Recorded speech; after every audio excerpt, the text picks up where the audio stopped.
What's up, guys? It's the last one, thank goodness. Okay, let's get right into it. So the first one is, what right is Monsanto claiming as a company? What right is Bauman claiming? So Monsanto is claiming that he has the full property rights to the soybean seeds that they created. It says since it's like genetically modified, and that's completely their own process of making this seed, that they're like, okay, this is just ours. And since that is theirs, they have the legal and ethical rights to determine what they do with that. How is it being used between other farmers? And their claim is that it shouldn't be, and it should just be their own.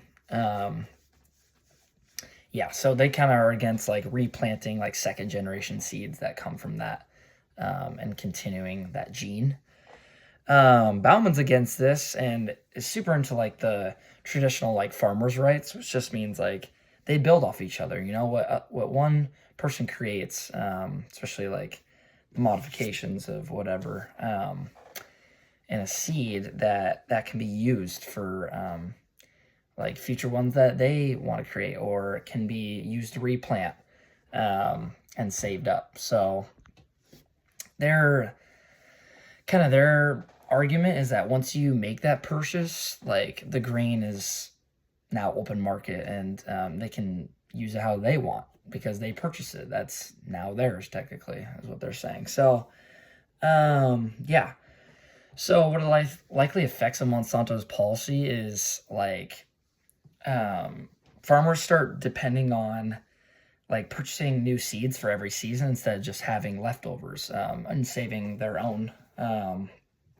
And then because of this, like costs are rising because these are these special seeds that you can only find from Monsanto. So, yeah, it's more expensive to, use patent seeds, as well as like lawsuits can get in the scene as well and discussed if used against how Monsanto wants it to be. So cost goes up there. And then farmers are kind of, there's a word that someone used on their discussion, autonomy. So autonomy is kind of just declines with this whole process. So that's short term. Long term, these big corporations are dominating the market. So they kind of just run all the money. They're running all the produce and everything that's happening. So these little farmers, like these small, communities, are struggling. Let's see.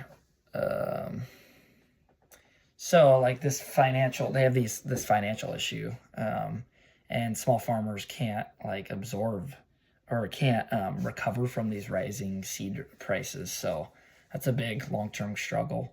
And then, I think long-term of the seed is like, okay, this can't be reproduced in this way. So what is to come? So, So does Monsanto support good farming, or not? And I'd say no, because he's against like kind of that community aspect that represents good farming, and like representing the small farms, and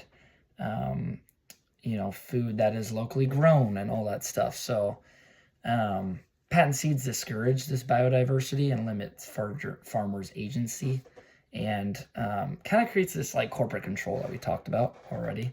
So yeah, Monsanto does not have good farming with wanting full protection over that seed, because good farming also involves like stewardship and being one with community, and being also reliable for the community and for these small farmers, and like also sharing like land and having this idea of like, okay, what's mine can be also yours.